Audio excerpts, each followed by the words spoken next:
चौथा तरीका है सेल सिग्नलिंग का, वो है सेल सेल का डायरेक्ट कांटेक्ट। जो दो सेल्स होते हैं वो डायरेक्ट कांटेक्ट में आते हैं। ये सेल सेल कांटेक्ट जो है मोस्ट इंटीमेट है और बहुत शॉर्ट ही डिस्टेंस का, सबसे कम डिस्टेंस का ये कनेक्शन होता है, क्योंकि दो सेल बहुत नजदीक होते हैं। इसमें जो सेल की प्लाज्मा मेम्ब्रेन है, आप जानते हैं कि प्लाज्मा मेम्ब्रेन में लिपिड, कार्बोहाइड्रेट और प्रोटीन्स होती हैं, और दूसरे सेल की भी प्लाज्मा मेम्ब्रेन पर लिपिड, प्रोटीन और कार्बोहाइड्रेट होंगे। तो ये मेम्ब्रेन के स्ट्रक्चर को भी बनाते हैं और मेम्ब्रेन से बाहर भी, आउटसाइड भी ये प्रोजेक्ट करते हैं। जब ये मेम्ब्रेन से बाहर प्रोजेक्ट करेंगे तो दूसरे सेल के प्लाज्मा मेम्ब्रेन पर भी वही लिपिड, कार्बोहाइड्रेट और प्रोटीन होंगी। तो उसमें से कुछ मॉलिक्यूल्स जो है रिसेप्टर का काम करेंगे, एक सिग्नल का काम करेगा और दूसरा रिसेप्टर का काम करेगा। तो सेल सेल कांटेक्ट के द्वारा भी इस तरह से मेम्ब्रेन के थ्रू भी सिग्नलिंग होती है। जो इसमें और दूसरा तरीका होता है सेल सेल कांटेक्ट के द्वारा सिग्नलिंग का, वो होता है गैप जंक्शंस के द्वारा। जब दो सेल के बीच में गैप जंक्शंस बनते हैं। गैप जंक्शंस कैसे बनते हैं? गैप जंक्शन देखिए,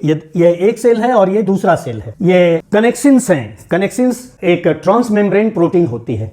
तो 6 कनेक्शंस जो हैं असेंबल होती है इस तरह से, और वो कनेक्शन बनाती हैं। एक सेल में कनेक्शन ऐसे बनेगा और दूसरे सेल में भी कनेक्शन बनेगा, और ये कनेक्शंस जो हैं ये ट्रांसमेम्ब्रेन प्रोटीन है, तो थोड़ा सा प्लाज्मा मेम्ब्रेन से बाहर भी प्रोजेक्ट करती हैं। तो एक सेल का कनेक्शन जब दूसरे सेल के कनेक्शन से इस तरह से मिलेगा तो थोड़ा सा प्लाज्मा मेम्ब्रेन के बाहर भी ये ट्रांसमेम्ब्रेन प्रोटीन जो है प्रोजेक्ट करती हैं, और दोनों के कनेक्शंस एक दूसरे से टैली कर जाते हैं। और दोनों कनेक्शंस के बीच में चैनल का फॉर्मेशन होता है, जिसे एक सेल के साइटोप्लाज्म का जो भी इसके अंदर मॉलिक्यूल्स हैं और दूसरे सेल के साइटोप्लाज्म में जो मॉलिक्यूल्स या आयंस हैं वो एक दूसरे के कांटेक्ट में हो जाते हैं। सेल सेल कांटेक्ट और प्लाज्मा मेम्ब्रेन के थ्रू जो सिग्नलिंग है और गैप जंक्शन की सिग्नलिंग, ये तीनों प्लांट सेल्स में नहीं मिलती हैं। तो गैप जंक्शंस का एक अल्टरनेट होता है प्लांट्स में, और वो होता है एक स्ट्रक्चर बनता है प्लाज्मोडेस्माटा। वो प्लाज्मोडेस्माटा दो प्लांट सेल्स को कनेक्ट करते हैं, और उन प्लाज्मोडेस्माटा के थ्रू दोनों प्लांट सेल्स में